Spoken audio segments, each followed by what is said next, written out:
What's up, ladies and gentlemen? I'm here with Dr. Tommy Wood. If you don't know about him, he's up in Seattle, Washington. He's a double doctor. He's an MD, PhD, super fancy.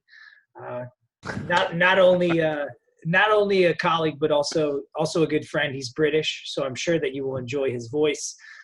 You'll listen to this repeatedly just to hear him talk, as will I. And so what we're on tap for today is why I wanted to have Tommy on the show, and this is probably going to end up being Tommy's show as well. Hopefully he'll be able to interview some people from Bro Research. And so what we're going to talk about today is this conundrum that had me down the PubMed rabbit hole for days. And and so you have non-insulin mediated glucose uptake, which is about 1.6 and whatever units people don't care about. And then you have insulin mediated glucose uptake, which is like the basal glucose appearance. So like your liver is always producing glucose, whether people like it or not. Even if you're keto, your liver is still producing glucose. And that looks to be about like 1.96. So the amount of basal endogenous glucose that you're producing is more than you can uptake without insulin. Do you want to? So we always need insulin, right? Yeah. And so you want to talk about that a little bit? Yeah, it's when you think about what I think it's really important to think about what insulin does. So you're right. When you look at these, they're basal fasting levels in healthy but not necessarily stacked or our kind of people subjects, and about 15 to 20% of basal glucose uptake requires insulin. And so that immediately tells you that's not that much of the total, which kind of flips what a lot of people think about insulin and what it does. So, if you're fasted, the vast majority of insulin that's taken up into cells in the body, particularly skeletal muscle, does not require insulin. So you do require some, but it doesn't require that much. And when you start thinking about the big picture here, part of the problem, as I see it with some of these studies, is they use what we call the hyperinsulinemic euglycemic clamp, which is basically if we with this starting insulin glucose metabolism, if we then shove in a load of glucose and a load of insulin, how much extra glucose can we start to push into cells? And that's basically saying that's because insulin's main job is to push glucose into cells. But you already know that's not the case, because most glucose uptake into cells in the basal fasting state doesn't require insulin. And the reason for that is that insulin does a whole load of other things before it starts pushing glucose into cells. So the first thing it does when it's released is it acts on cells in the pancreas to suppress glucagon release, glucagon being the hormone that signals to increase gluconeogenesis in the liver, increase the breakdown of fat tissue and protein to try and supply that process. So the first thing it does is suppress that. Then it goes to the liver, insulin does, and it suppresses gluconeogenesis as well. So it tells the liver it doesn't need to make as much glucose because some is coming into the body. And then it goes and it suppresses the breakdown of tissues. So it will go and it will stop lipolysis, and then it will stop proteolysis in the muscles.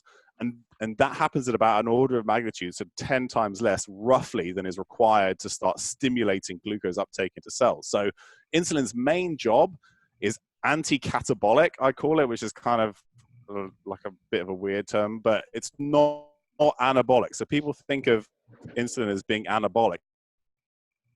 And it might be if you're an assisted athlete and you're physiological, insulin might be anabolic, but its main job is to stop the breakdown of fat and protein, which would then fuel the production of glucose in the liver. So when you're looking at these studies, the whole kind of way of looking at it is already dominated by this thought that the main job of insulin is to push glucose into cells. But in reality, it's not. And I think when you start going down the rabbit hole of figuring out where stuff is coming from and going, then I think that's where a lot of the discrepancy lies, because there's all these other roles that are going on that aren't being taken into account. And so what happens when, so say you or I or someone who is well muscled, like we eat 100 grams of carbohydrates, which isn't honestly that much, right? Like Yeah. if I eat 100 carbohydrates in a mixed meal, my insulin's probably gonna pop up to 100 millimolar, something like that, maybe. I don't know. What do you I'd think? probably What do you think's happened there? Yeah, it will probably be. I mean, depending on the composition of the meal, it would probably be, yeah, something like that. So it increases, 10 to 20 fold. And if you're healthy, it's going to be, below 5 or 6 to start with. And you're right. So the first part is, like I talked about earlier, is to go and regulate all those other hormones, those other processes, stop the breakdown. And then the extra that you get is then required to do the last bit of nutrient partitioning of glucose into cells. So it is definitely required. And we know that some insulin is required all times, and there's a number of ways to look at that. We know that tight access into cells, but then also regulating gluconeogenesis and the breakdown of tissues, like we talked about. And I've lost the point of what I was talking about, but that's essentially it. What's the next question? So I'm going to share my screen real quick because I think that this stuff is pretty hard for people to get a handle on. Yeah. So this is a graph, and this graph is from 1988, and so you can see that this is fasted, and so the endogenous appearance of glucose is essentially this number, this 9 number, yeah. And then you have, they're going to introduce 1 gram per kilogram of glucose. So if you weigh 80 kilos, you're getting 80 grams of glucose. And so then you can see that this endogenous production just goes blam. So that's essentially insulin doing its job of saying, hey, knock down glucagon, stop producing more glucose, liver, stop producing more endogenous glucose. Correct? Yeah. And then you have this glucose appearance in the bloodstream, which seems to top out at about 30 to 60 minutes. Yeah. And then with that, you have this really weird graphical analysis of this. But the fact that we're looking at this in, like, around when I was born is pretty cool. And so this plasma insulin's not even going that high in these people. It's popping to about 30. Yeah. And then if their plasma glucose does go up pretty high, this is probably like 160. That's still not crazy. But then if we look at some of this data that we're pulling from, these are the only 2 real studies that we have from athletes. And so I don't even know that I would call, these people have no history of participating in any regular exercise program, right? And so this is them getting about 50 grams of glucose and about 30 grams of protein. And you can see their plasma insulin levels they're not even going down. Yeah. So for somebody after, that's kind of a small mixed meal, to not come down within like an hour or 2, that tells me that these people probably aren't that metabolically healthy, because you'd 6 hours later. You'd expect that to come. I mean, you'd expect that to have come down by then. Absolutely. Yeah. I mean, so if we go to this craft thing, Tommy sent me this earlier. So we would essentially, this is 100 gram sample. So and they want to see that 2 hour plus 3 hour sum be less than 60. If we go back up here, these dudes they're at no way. Yeah, not even close. Not even close. And so these guys, that's not really a healthy population. So the 2 studies that we have looking at this post-exercise, and this is post-exercise, and these exercise programs are like 3 sets of 10, right? And so this is another one where this is pounding them with 120 grams of either maltodextrin, honey, or sucrose, and then 40 grams of protein after 9 exercises, 3 sets of 10.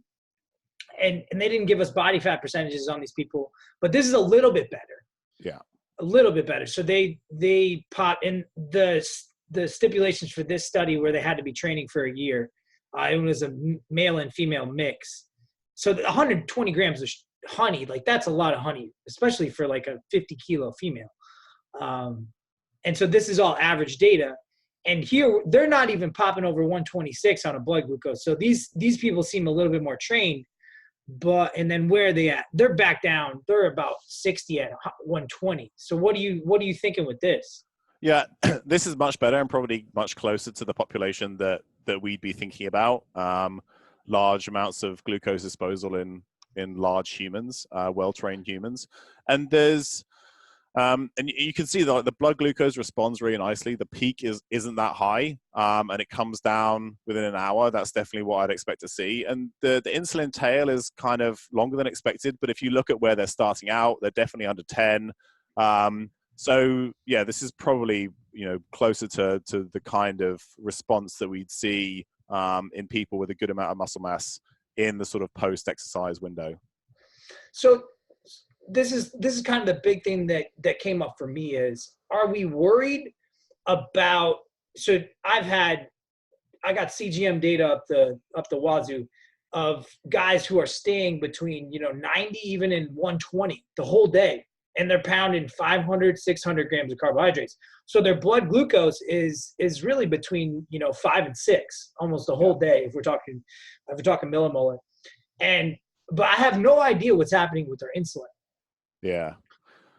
So, and most people use CGM as a proxy of insulin, because if you're thinking, and again, most people using CGM outside of diabetes, they're using it because they're interested in long-term health rather than long-term jackness, which might be what you're using it for. And so they use glucose as a proxy of insulin, and like you can immediately see here, they don't necessarily go together. But if you're thinking about long-term health implications, spikes of less than 30, definitely less than 50 milligrams per deciliter, that puts you in really good shape. So you can eat as many carbs as you like, and if your glucose excursions are smaller than that after a meal, that you're doing minimal damage in terms of metabolic and long-term health. So, not to get into like the whole CGM glucose glycemic variability, we don't want to go there right now. We could maybe, because that's a different question from a long-term health perspective.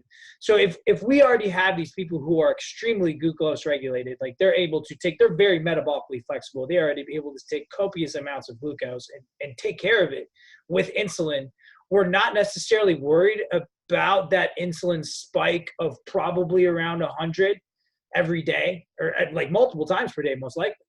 Yeah. It's really difficult to know because nobody's really looked at it, right? Mm-hmm. Most people just look at glucose. If you're doing an oral glucose tolerance test, maybe somebody measures insulin at the same time. That's where those craft patterns come from. At the same time, we have no idea about the other things that are floating around in terms of energy availability and hormones. So you don't know glucagon levels, and the ratio of insulin to glucagon is also pertinent here. You don't know about free fatty acids. You don't know about lactate ketones, which are going to be important, particularly in the post-exercise window. And that the total energy load floating around the body might also have some effect in terms of what's happening at the cellular level. So free fatty acid, if you're turning those into acetyl-CoA via beta oxidation, that will inhibit glucose metabolism. Ketones potentially the same. If you're taking exogenous ketones, which some people might be, that seems to spare glucose, which might be one of the reasons why endurance athletes see a performance benefit from it. So all of those things interact, and nobody's measuring those. So those insulin spikes I think they're definitely going to be smaller in somebody who's A, metabolically healthy, and B, is able to produce more non-insulin mediated glucose uptake, and that's because they have activated GLUT4 through the exercise they've done, and they have more skeletal muscle tissue for that to go into.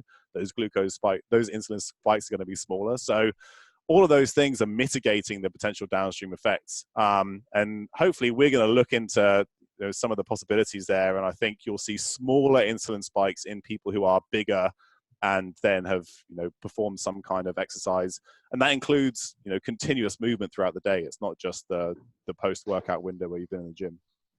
Yeah, I think that, to me, just that continuous getting enough movement throughout the day is probably really, really important for dissipating that glucose, just moving around. So I wanted to kind of stay on that topic for a little bit longer before we get into the fact that we have this thing in the health world right now. Like, if you, the best time to eat like all of your cupcakes is immediately after you, like, if you're gonna cheat, right? If you're gonna cheat, make it make it right after your shitty workout that you did for 10 minutes, right? Yeah. No, but like, for real, in our sphere, and some of the guys that I work with, like, they're crushing, a 90-minute workout that is legit. We're talking, 30 sets, and then maybe they're eating 200 grams of gummy bears or something like that, because they have to legit eat, 800 grams of carbohydrates just to not lose weight. Yeah. And so, do we think? Well, I guess we just don't know, because we don't have the data to see if and we're probably never going to know if you pounding insulin up is that bad over the long term. We're probably never going to know. Yeah, the only way that you could really look at that, where you have to look at long-term health outcomes, and you could certainly do things in these guys, like, say, look at a coronary artery calcium score, right? That's going to tell you something about, we know glycemic variability and persistently elevated high insulin levels are associated with disruption of the glycocalyx and endothelial dysfunction. So that's all going to predispose you to some kind of atherosclerotic changes. So you could certainly look at those things in those guys. But this is, again, this is over months or years that this is going to accumulate. It's not necessarily something you can figure out straight away in terms of whether it's detrimental. However, you and I have talked about previously, both in person and on various podcasts, that there is obviously a point of diminishing returns in terms of like how stacked you are. And at some point, if we want to be more bigger and more stronger, we may take a bit of a hit in terms of like what's the absolute optimal in terms of long-term health. But that's because we want to look super sexy in the mirror. So, we'll sort of balance those things out, and it will probably be good for us in the long term. Yeah, the idea that training and longevity are kind of together, I think is not necessarily the truth. I think, like, if you love this, it's okay to love this thing, but don't get confused and think that you're training because you're going to live forever. Like, you're not. And so I would agree. I don't think anybody's going to answer this question. I think answering this question is very hard to.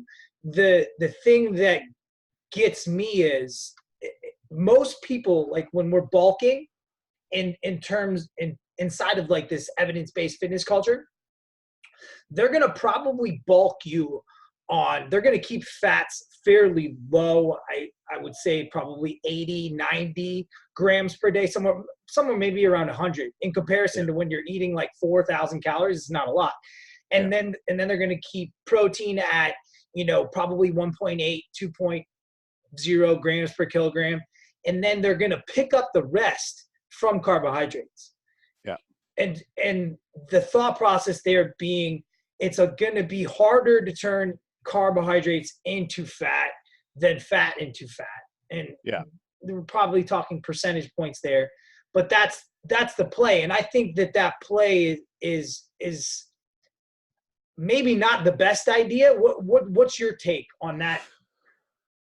So in terms of the absolute trying to put on lean mass, and then forgetting about any other long-term effects that might come from excess glucose spikes and insulin release and all that stuff, I think that's probably the safest way to minimize fat gain. And the reason for that is that most of the fat on your ass came from fat that you ate. And we know that because we've looked at people's diets, and then we've taken subcutaneous fat biopsies and looked at the composition, and they're very similar. They've also done some carbohydrate overfeeding studies. And what happens is, particularly when you're, maybe 2,000 calories over your caloric requirements, but it's pure carbohydrate, you'll keep increasing metabolism, and most of that extra carbohydrate is burned off. Very little of it in the metabolically healthy person goes towards de novo lipogenesis. And when they've done these studies, they basically have to reevaluate basal metabolic rate every few days, and they have to keep adding more and more bagels just to like keep the same caloric excess. Like it was published back in the New England Journal of Medicine. Again, it was back in the 60s or 70s, back when scientists could do whatever they wanted and nobody complained. And those guys basically just could not eat enough bagels to stay in caloric excess if they were only overeating carbohydrate. So if you're, for fat gain, you need the caloric excess, but a mixed diet makes that a lot easier in terms of fat gain. So if you're just thinking about you're just thinking about mass gain, you're not worried about some of the glycemic effects, then minimizing fat intake and using carbohydrates as the main caloric level, I think is the best play for those reasons. Whether that's the best in terms of long-term health, we don't know. I would agree. What Eric Helms and I talked about on the last episode is that it probably doesn't matter the amount of your excess calories. Like it doesn't matter whether you're for bulking. It probably doesn't matter whether you're at 1,000 or you're at 100. From a muscle protein synthesis standpoint, it probably just matters that you're in excess. So you're just trying to find that level of carbohydrates that gets you in that excess, and then push it. Which is a hard thing to do. Like you're going to get appetite regulation. Eventually you want to stop eating bagels. I'm sure those guys hated bagels. And so we don't know. And the answer is anyone who's listening to this and you're hearing us talk, we have no idea if that is going to be bad for you long-term. You're nowhere close to your personal fat threshold from a metabolic disease standpoint. You're managing body comp, you're exercising, you're doing all these other things where we wouldn't think that you would become metabolically dysregulated. But we just don't know if you pounding that insulin hammer, 5 times a day, is that going to result in anything? I don't know. One of the main regulators of your global insulin sensitivity is the amount of fat you have relative to the amount of fat your body can healthfully handle, and that's partly genetically determined, and it's also partly determined by systemic inflammation, gut health, all that kind of stuff. So if you're still within that limit, so you haven't gained a huge amount of extra adipose tissue, you'll stay metabolically healthy while you keep adding the carbohydrates. So whether there's any downstream effects elsewhere, because we know that having excess glucose floating around probably isn't a good idea. It's very tightly regulated for a reason. But if you're trying to prevent fat gain whilst gaining maximum mass, not thinking about those other things, then that's definitely the way I'd do it. And if you're listening to this, you can measure kind of your glucose excursions with the finger stick. Like you could just measure yourself, every 30 minutes. Most people only have like certain carbohydrates that they consume anyways. Like you probably have 4 or 5 different carbohydrate sources. You just check that with a finger stick. And if you're not driving your glucose up 30 to 50 points from where you are, you're probably fine. Because you're disposing of that pretty quickly. So that the glucose isn't staying high, or isn't going that high and isn't staying high for that long. So that's the best metric that we have that's easily accessible for most people. I'm going to share this back because this is this is one of the scariest things to me is, so when you take bros who train and who have a ton of muscle and can take, copious amounts of gummy bears, and then the general population gets a hold of this and they're like, oh, if I'm going to eat gummy bears, I might as well eat them after I train. Right. And so, and it is true. Like if we look at this for more, like their glucose uptake, their insulin sensitive glucose uptake is going to get in insulin resistant subjects. And these people are like, their insulin resistant subjects are terrible. Like they're 33% body fat. Like these guys are dysregulated. But they're insulin sensitive subjects. Like, this is what got me. They're 26% body fat. Like these guys, like they're not like, this is, I would categorize that not as insulin sensitive, but as normal. And so you're seeing about even with insulin resistant subjects during, and this is like moving one leg in an MRI machine, so relatively not that much. You're seeing like a tripling of 2.5 times in the insulin resistant group, and then almost a quadrupling of muscle sensitivity, the ability for muscle to get rid of glucose post exercise. And the thing that got me though is like someone hears this message and they're like, okay, I'll be able to eat whatever I want after I train, right?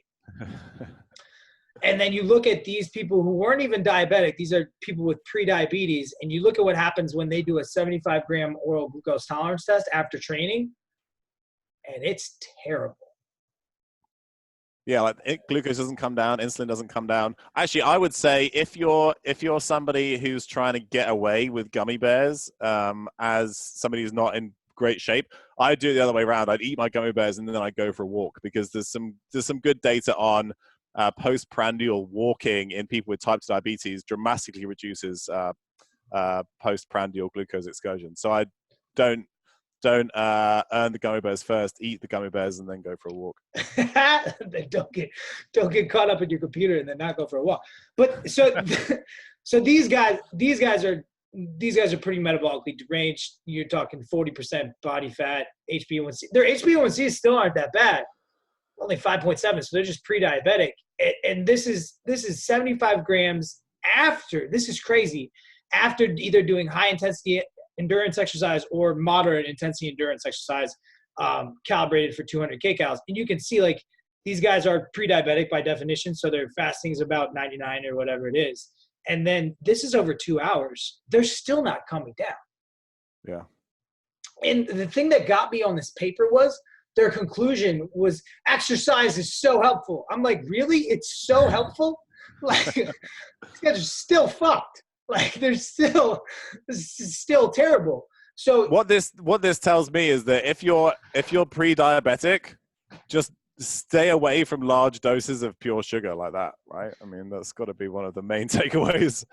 You're not going to do well with large boluses of carbohydrates, especially alone. And so this idea, I think that's something that people need to get away from. If you are, if you're past your personal fat threshold for metabolic health, like, exercise is not an excuse to drink 3 Gatorades. Like, it's not going to work. Now, on the other end of the spectrum, if you are, if you're a guy and you're 11% body fat, yeah, you can probably get away with it whenever the fuck you want. Like, that's the problem, is, like, it probably doesn't matter that much because you have the system to put away this. You're metabolically flexible enough to put away this level of glucose. Yeah. And so that's just something that I found really, really interesting. And then if someone pulls they pull the conclusion from the abstract of that paper, they're like, exercise helps with postprandial glucose. And then someone gets a hold of that and they're like, oh yeah, this is when I eat my bagels. I'm like, no, you don't really there's no bagels.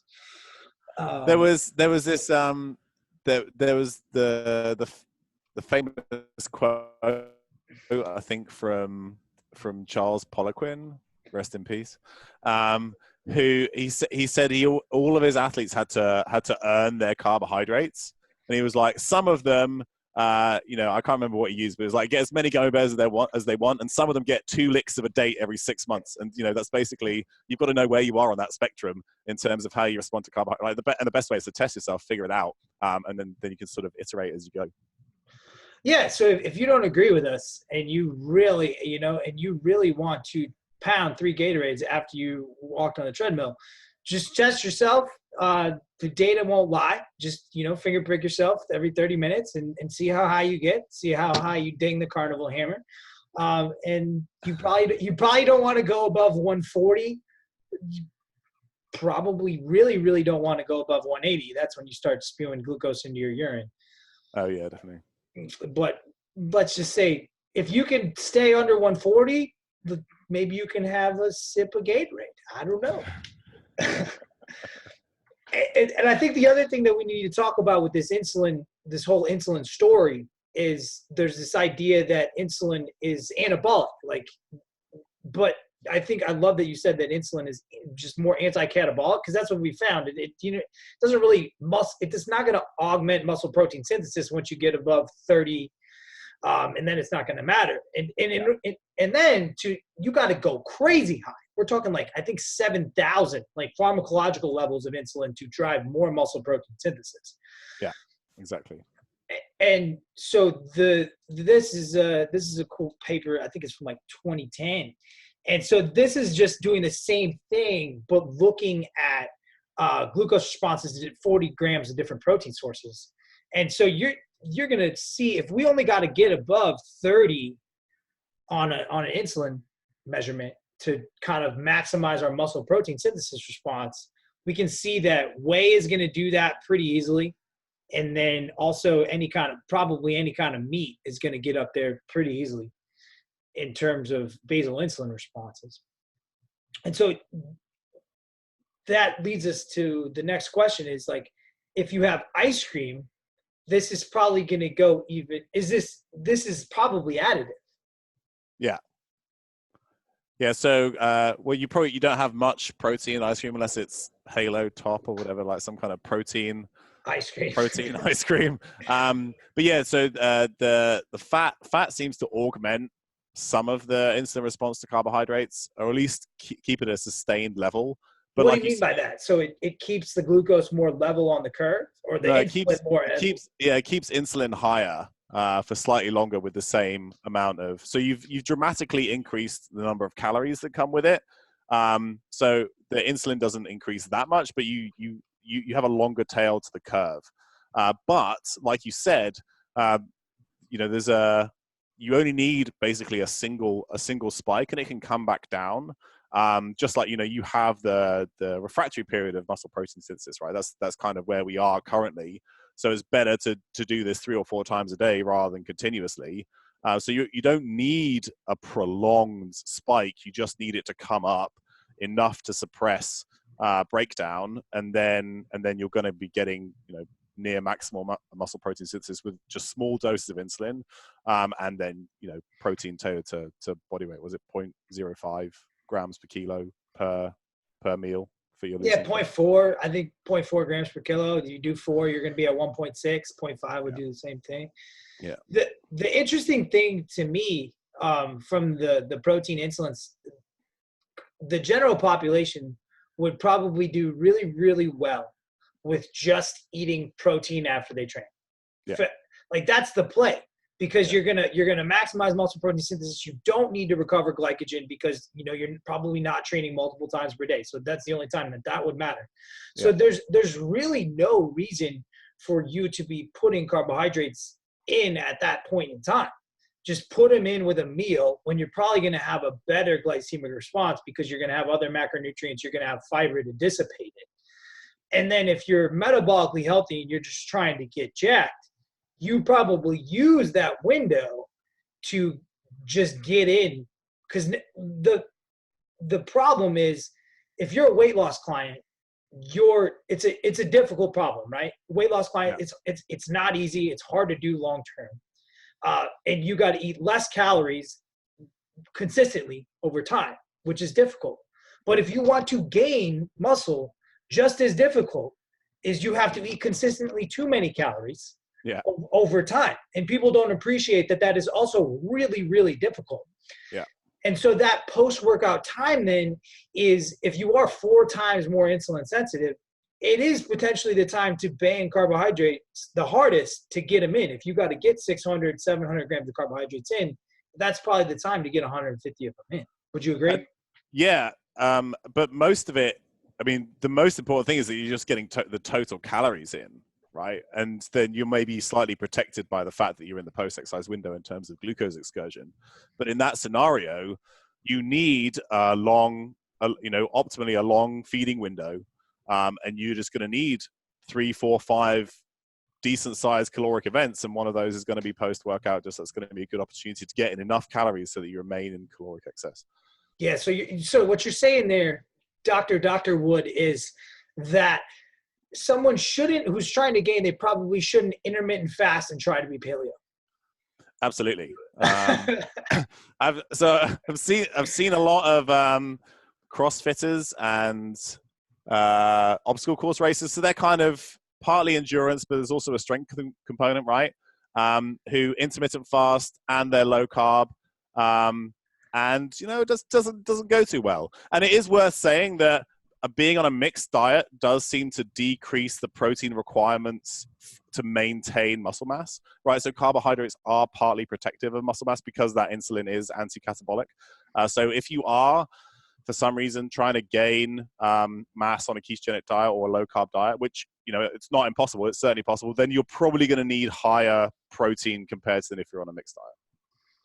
And I agree. Like, I've talked to Luis about this from Keto Gains too. I mechanistically think that there's no reason that an advanced athlete couldn't gain muscle without carbohydrates. Yeah. I just think the problem is that you've just lost ice cream, chips. You've just lost all hyperpalatable food. And so it's going to be really, really hard. I think it's possible. I think it's 100% possible. It's just going to be a lot harder. It's hard work. I've just, for me, even to maintain mass on a low carb diet, and I've done periods of ketogenic diets, I'm just not hungry. Like, I just can't force the food down. So some people can do it. You're right. It's just it's hard work, but it's not a problem in terms of physiology. Like, you can gain the muscle tissue. You just need to be like the same caloric excess and enough protein, right? But it's just harder. The feasibility and the ability to get into that excess, I think, is just harder given the limitations of the diet. Yeah. And we don't know, like, would someone be healthier if they did that chronically and didn't have those well, you're still going to have insulin excursions because you got sufficient protein. You're just not going to blast it up to about probably 100 or 150. And so I don't know. I mean, based on the current ideas of how excess glucose, basically damages pretty much any tissue in the body that you're willing to look at. My thought would be that you might be protected against some of those problems of being in a continuous caloric excess. But we don't know. So to summarize this for the people, if you are living keto because you think if you're jacked out of your mind, you're living keto because you think it's going to make you live longer, you're making a bet. Like, you're sacrificing all the deliciousness of the world for a bet that you have no idea if it will pay off. And we're never going to probably be able to answer if it will pay off. And so if you live to 90 and you live in a blue zone and it works for you, I hope so. And I hope you feel great about it. But if it doesn't, you're out there eating chips and you're jacked out of your mind, please don't feel guilty about it. Just because it's a lot easier. My analogy is like, you have to bowl strikes every day, and you can't miss a meal. Like, I have guys, like, if you miss breakfast, like, we're done. We're probably done. We're definitely, like, if you don't pick it up, you're done, because you got to eat 4,000 calories in a day, and people don't really understand how difficult that is. And so the big parameters for metabolic health, number one, body composition. Would you agree with that? Absolutely. Okay. So if we got body composition, then number two would probably be just moving enough. So once you have body composition, then you got to so you can't be skinny fat, a guy and you're 17% body fat and you don't have a lot of muscle and you don't move. I think you're still at risk then from a metabolic health perspective. Would you agree? Yeah. So the perfect example of that is, it's a genetic condition, but it's called lipodystrophy, where people are super ripped because they don't make any fat tissue. They just don't deposit fat, and they have like type 2 diabetes from the outset because your fat tissue is it's your metabolic buffer, right? That's where things go when you have too much and where you can take things from when you have too little. These guys don't have any fat and they are insulin resistant straight away. So you can definitely be in that scenario where your fat tissue is really unhealthy for various reasons, and those are lifestyle based, they're partly genetic based. And so you can still look skinny, that's your skinny fat, but you can still be in poor health metabolically, even if you're not, you're not super fat. Okay. And so what would be kind of your big messages to, because this is a complex topic on insulin, everything, metabolic health while getting big. What would be your advice to kind of those two different people?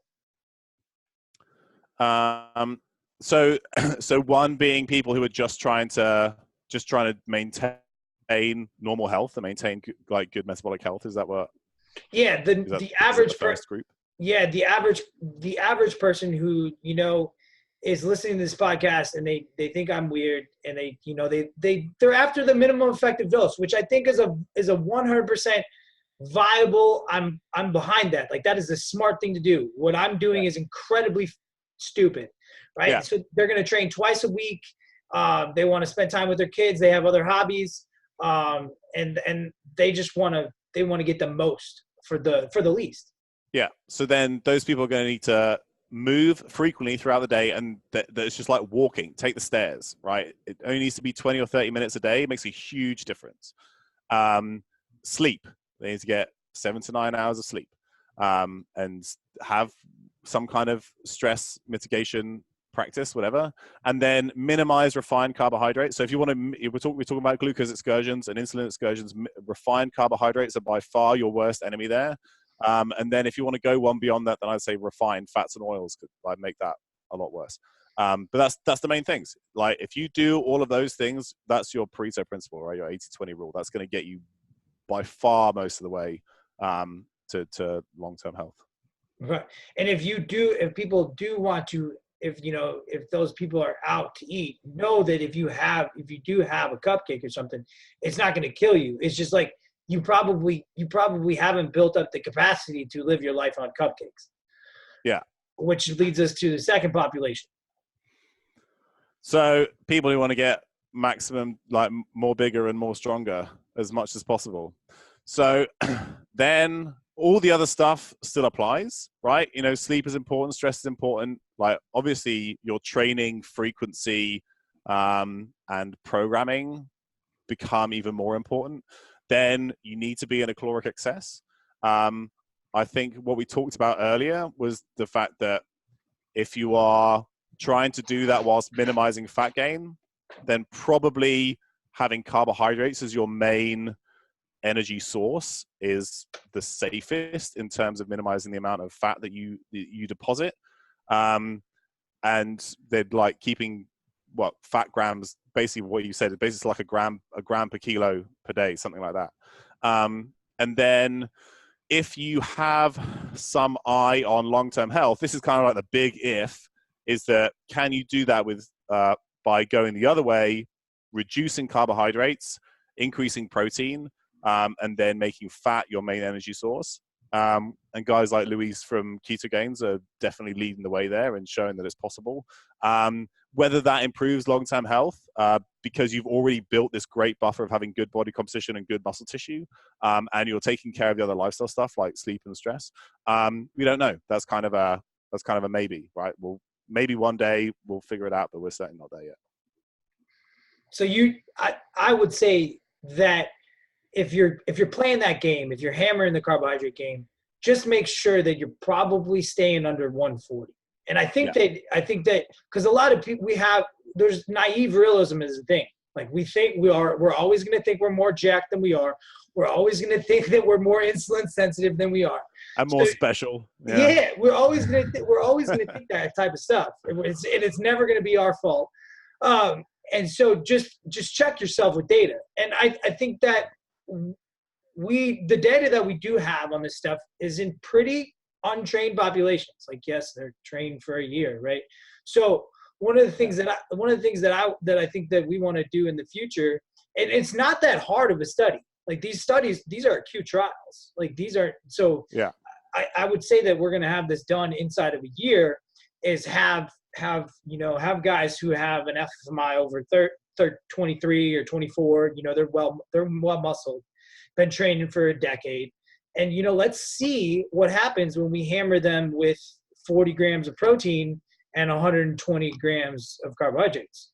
Because I'd be really interested to see what that insulin spike would be like in that population post exercise. Yeah. And how long it lasts for. Yeah, because you could just what would be your hypothesis there?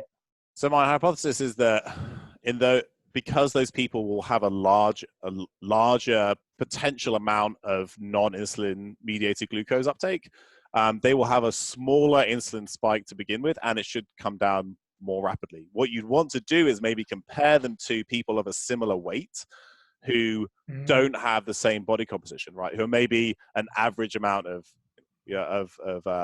fat, so 20% or something like that in males, maybe 25 to 30% in females.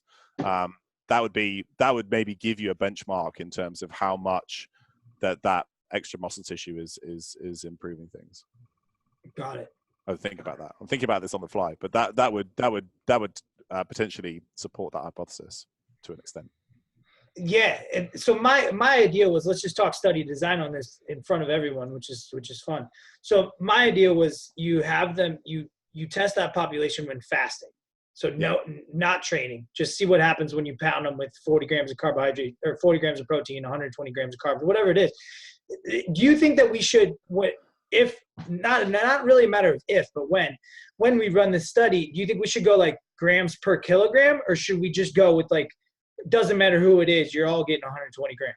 It's probably fair to go grams per kilogram, right? So you do 0.4 or 0.5 grams per kilo of protein, and then maybe, are we talking like 1.5 grams per kilo of carbohydrates, something like that, right? Those are in the area that you've been talking about. So something like that is probably fair, or else you have to do some extrapolation in terms of amount of body tissue available to take things up. Although maybe, alternatively, you give everybody a fixed amount, and then the variable becomes total fat mass, total fat-free mass, and then you look at whether that interacts with the speed of uptake. So that's similarly interesting. And then you can, within the same population, you can create a curve in terms of how much those different things affect that. So if you know people's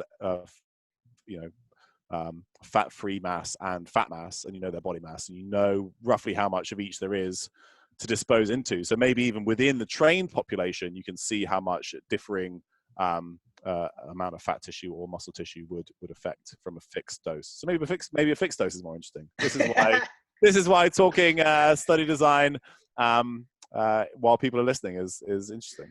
And the thing is, if you get a very homogenous population to start the study, they're probably not going to be that different. We're talking like, one guy's going to be 75 kilos, the other guy's going to be 90. So we're not talking like it would be too crazy of a difference as far as weights. So my idea was, if you have men and women, then you'll have some differing amounts of fat tissue. I think if you bring females in the mix, I think then for sure you have to do grams per kilogram. I think the more heterogeneous our population is, then I think we have to go. That wouldn't be fair. Because if you average that value, I think you'd have to look at individual data. Then I think we'd have to have a more. I think you probably run two different studies. I think in that sense, I think you run a female study and you run a male study, which would be interesting, because females just naturally, I think they're going to not be able to they're not going to be able to put away the same amount of carbohydrates, but I don't know if they would per kilo of body mass. I think they'll put away more. You think they'll why would you? Because there is some data from female athletes that suggests they are more carbohydrate tolerant than males. Yes. And they're glucose sparing too, right? Yeah.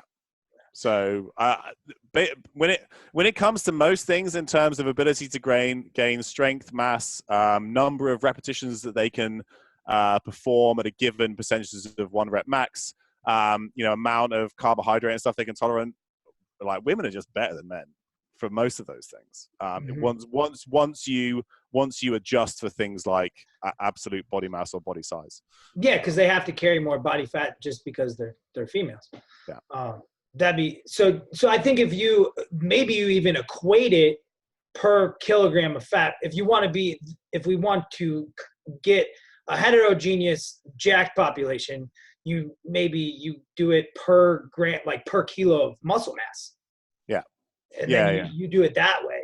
And so my idea was you test them all fasted, not trained. And then you test them all after training, immediately after training. And then your idea was, and actually what one of these studies did was they waited an hour. Yeah. And you wait for that sympathetic response to come down, and then you initiate the feed. So that it wouldn't be that hard. You'd only need essentially 3 days. Do you think you need a washout period?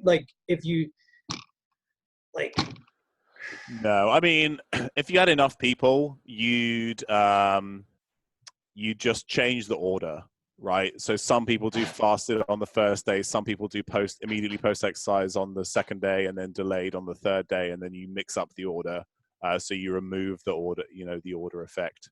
But if you had, I don't know, 20 to 24 people in total, you could probably do that, like 6 to 8 per type of order. That's probably the best way for us to start this research, would be that kind of acute trial. Yeah. That would probably cost, what do you think that costs in the States for? So for the blood tests, if you're doing an oral glucose tolerance test with insulin, you're looking at insulins. Yeah, I think some companies bundle them together. It's less than $200. So you're probably looking at $500 to $600 per person. What's that? You could do it for less than 10 grand for the blood testing. As long as everybody else gives their time and stuff for free. You have a place where you can get people to do blood draws, do the workouts, standardize those. Yeah, it wouldn't be that expensive. All you're paying for is the testing. Yeah, I looked at it. We can actually get somebody in Costa Rica to come to Flow. It's surprising. It's like we're gonna have a hypertrophy camp or something. It's like we're working on this. And so I've actually got it to $160 for a 7-point oral glucose tolerance test. And this doctor will come and she will take our blood. She will vampire us for 3 days in a row, and it only costs us $50 for her to show up and do this. That's awesome. Yeah. So we can make it happen. It's just, can we get the people? And I think we can. And then are they willing to train, 6 days, 3 days in a row and figure this stuff out for us? And I think the answer is yes, but we'll see. Yeah. I'm excited. I think this is the start of some super interesting bro research in the jungle. And you're particularly, whether you're trying to maximize like muscle protein synthesis and muscle gain at an acute time point, or trying to think about how this stuff affects your long-term health, right? This is pertinent to both of those questions. So I think anybody who's interested in muscle mass and both short-term and long-term health and performance, this is definitely a question worth asking. Yeah, and also just to have your individual data.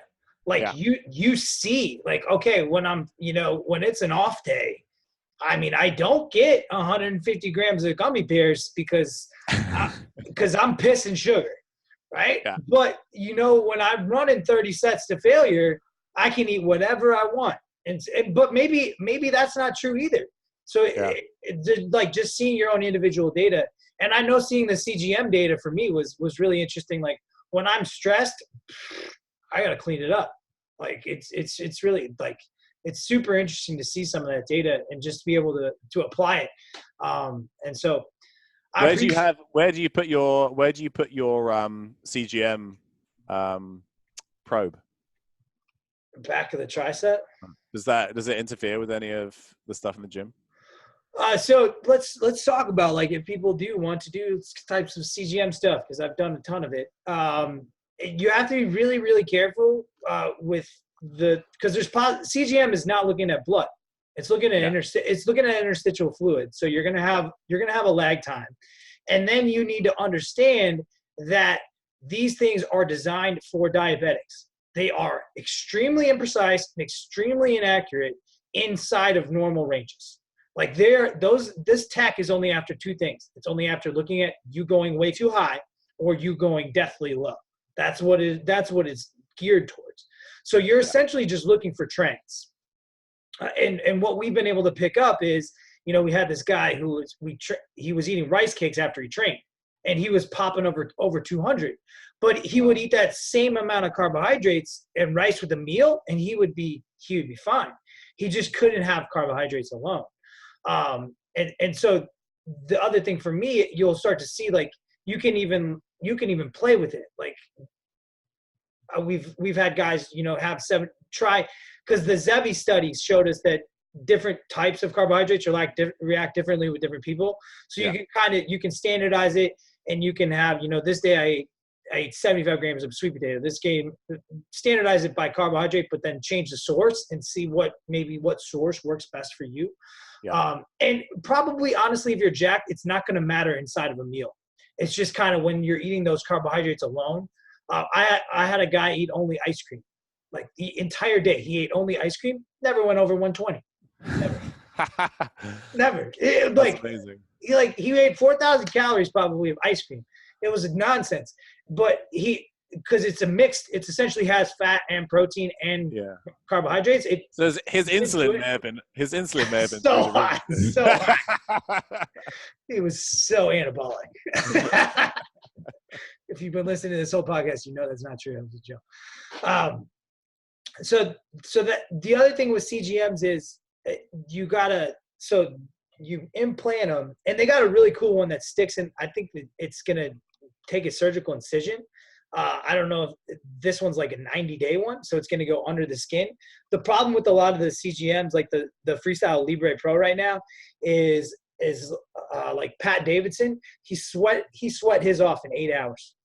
Like, it was like, I was just watching him, like it was dinner, and his because obviously these things cost like $65, so I'm just plugging them in, people, and I'm just watching Pat sweat the first day, the whole day in the jungle, and then at dinner time it's just like hanging on by a thread. I'm like, oh, we lost that one. And so you're gonna need some Tegaderm to like kind of hold that. And I Tegadermed him out, but he just sweated it out from the outside. So if you're in a super hot climate, I don't know that you're gonna need a lot of like sticky stuff to put over that.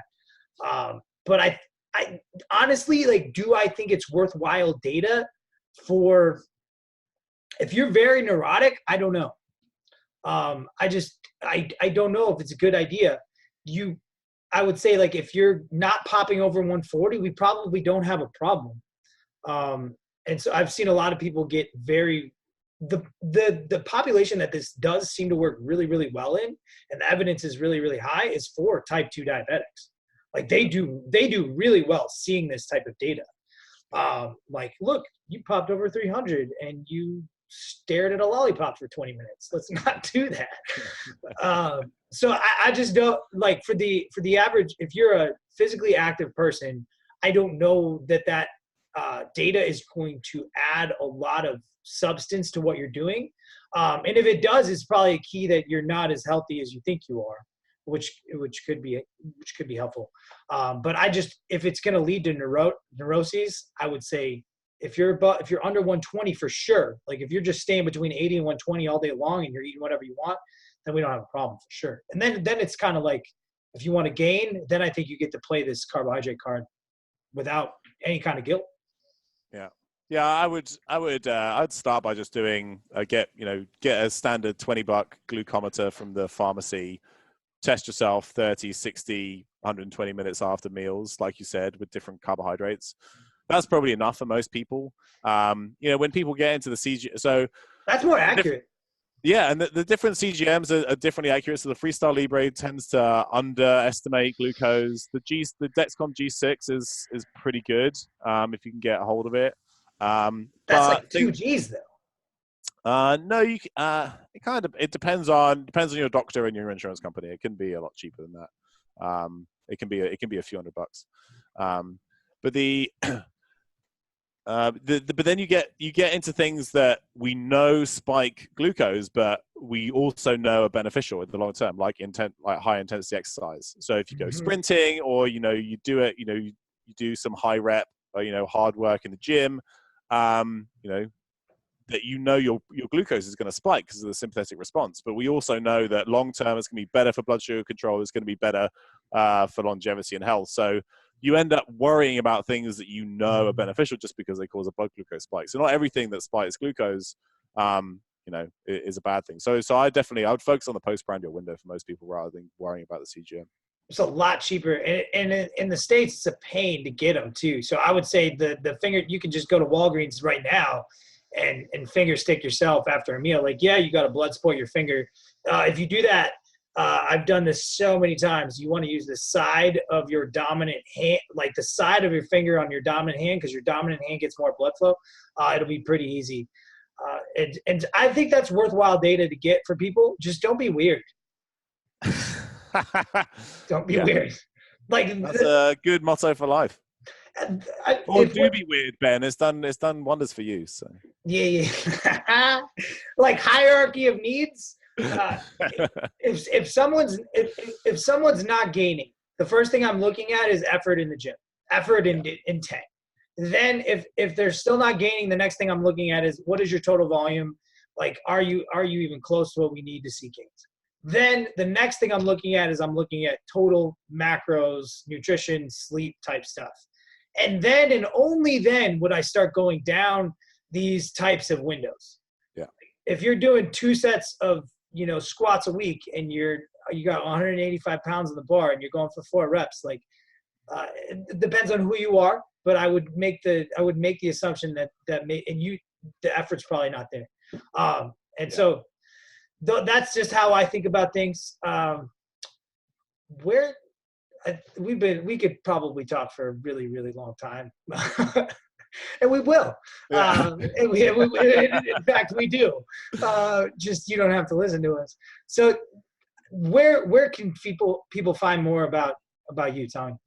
I've just started to use Instagram a bit. So I'm Dr. Tommy Wood on Instagram. I'm Dr. Ragnar. Dr. Tommy Wood? Dr. Tommy Wood. Okay. All in one. Very active handle. I think I have like 6 total posts. I'm working on it. Appreciate it. Twitter at Dr. Ragnar. That's Ragnar. There'll be a website soon that's drragnar.com. I'm just revamping it. I used to do that when I was a PhD student, and it will come back. So jealous. And then you can also find my bio on the Clean Bulk Protocol website on the Costa Rica Institute for Functional Medicine. The worst website name of all time. I have to write people my email, and it's like. Yeah, you didn't think about that when it sounded good when you registered it.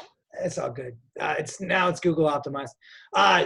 No, for real. I refer people to Tommy a ton, and his name legitimately is Tommy Ragnar Wood, correct? Yeah, it is. Yeah. You couldn't have a cooler doctor name. And so I legitimately, like, guys, I've seen this man on a gurney for 11 I'm serious, like 11 days.